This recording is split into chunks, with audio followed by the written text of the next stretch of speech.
Boa noite a cada um e a cada uma. A todos e a todas, sejam bem-vindos e bem-vindas a esta nossa sessão desta noite.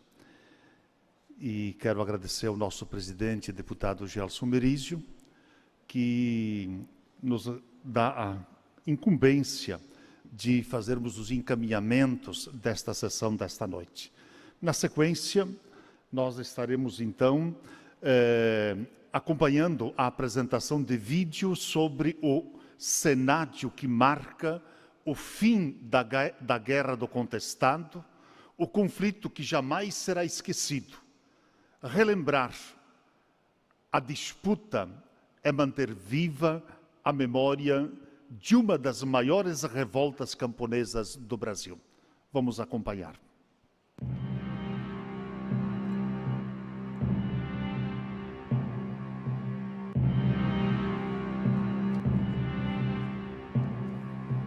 Há 100 anos, chegava ao fim a Guerra do Contestado em Santa Catarina. O conflito faz parte de uma história que jamais será esquecida.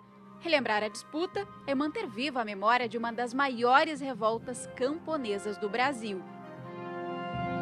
Quando o soldado chegava, pegava, eu vi também isso em combate, pegava a criança, porque depois tinha o tal tenente Pitiguar, que só mandava, sabia da ordem, mata. O documentário Contestado, a Guerra Desconhecida, foi produzido entre 82 e 84. E quem fala sobre essa batalha histórica são os próprios sobreviventes. De um tempo em diante, o que não queria ir, eles vinham buscar. E se não queria ir, matavam tudo, mataram ali uma família inteira.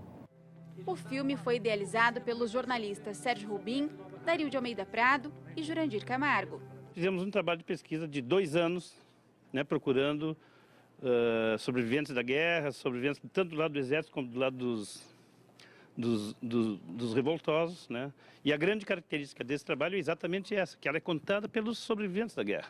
Ela é contada pelos protagonistas da guerra. O episódio marcante foi contado pelo jornalista Moacir Pereira, que escreveu um livro sobre os trágicos momentos. Foram 4 anos de guerra e mais de 10.000 mortes no maior conflito social do Brasil no período republicano. A sangrenta disputa territorial foi na divisa entre Paraná e Santa Catarina. Os 2 estados queriam aquela área, rica em erva mate e madeira.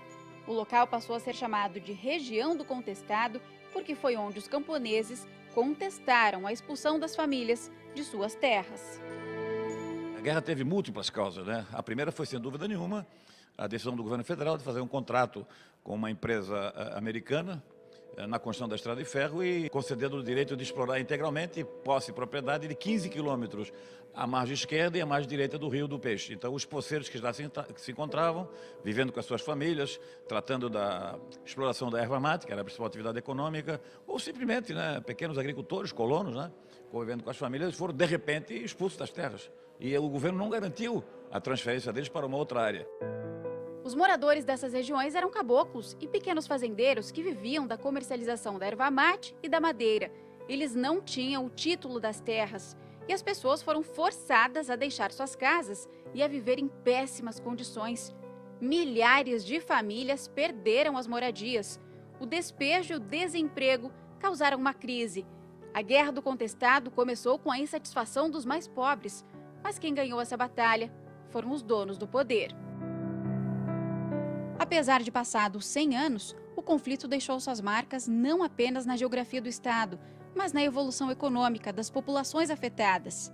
Marcas muito profundas existem até hoje. A mais profunda delas, sem dúvida nenhuma, é a situação social, de pobreza, de miserabilidade de milhares e milhares de pessoas que são descendentes sobreviventes da Guerra do Contestado. A saga do Contestado já foi cenário de inúmeras pesquisas. Um dos expoentes na busca das memórias desse episódio é o cidadão catarinense Vicente Teles, conhecido como Mensageiro do Contestado, homenageado no livro que está sendo lançado pelo jornalista Moacir Pereira. O livro ele é feito em entrevista, depois em forma de entrevista, ping-pong, pergunta e resposta, depois de uma grande introdução, em que o Vicente Teles ele revela dados inéditos a respeito da guerra, que só ele conheceu, porque ele conversou com os caboclos, conversou com os sobreviventes, isso há 40, 35 anos atrás e até ultimamente, e também revela os seus sentimentos, na verdade, a sua própria formação e a sua sensibilidade a respeito dos problemas criados pela guerra que até hoje não foram resolvidos.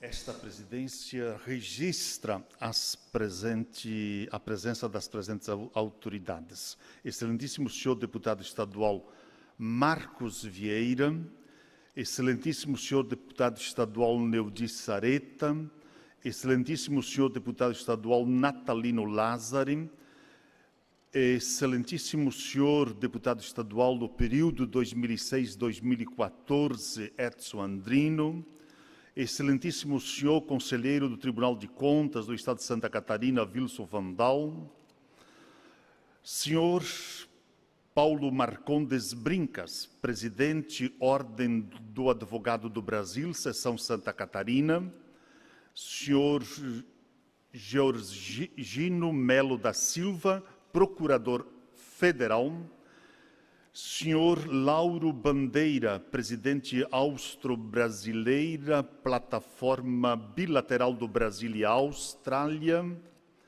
senhor membro do Conselho Estadual da Cultura, Almir Neves,